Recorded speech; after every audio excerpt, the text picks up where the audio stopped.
Bismillahirrahmanirrahim. Assalamualaikum warahmatullahi wabarakatuh. Kedahsyatan dan manfaat di balik membaca Al-Quran setelah maghrib dan subuh. Tahukah Anda kedahsyatan membaca Al-Quran sesudah maghrib dan subuh dan banyak manfaatnya?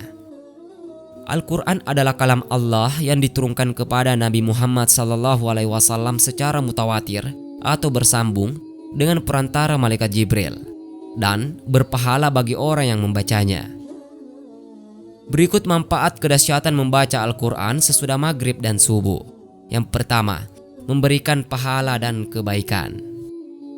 Sesuai dengan hadis sahih, membaca satu huruf dalam Al-Quran akan mendatangkan satu kebaikan yang dilipat gandakan menjadi 10 kebaikan.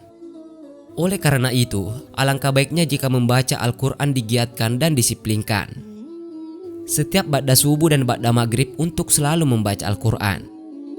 Yang kedua, ditinggikan derajatnya. Hal ini dibuktikan dengan seorang budak bernama Ibnu Absa. Beliau sebelumnya hanyalah seorang budak. Karena beliau rajin membaca Al-Quran dan mempelajarinya, Umar pun hingga kagum dibuatnya. Umar pun kemudian mengingat perkataan Nabi bahwa Al-Quran memang dapat meningkatkan derajat pembacanya.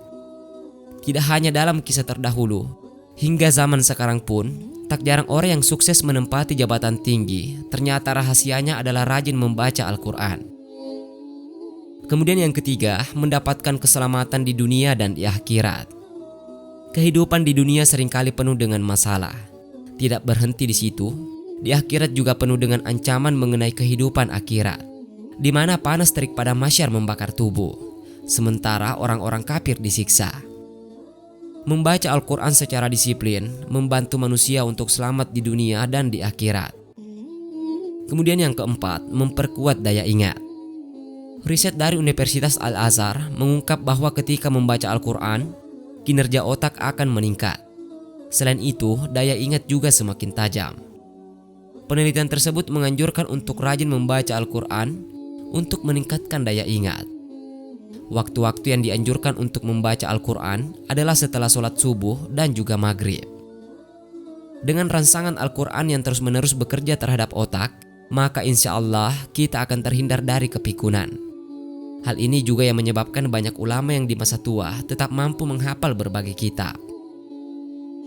Bukti lainnya, ketika sering membaca Quran secara diulang-ulang, maka secara tidak sadar ayat Al-Quran tersebut selalu teringat dalam pikiran.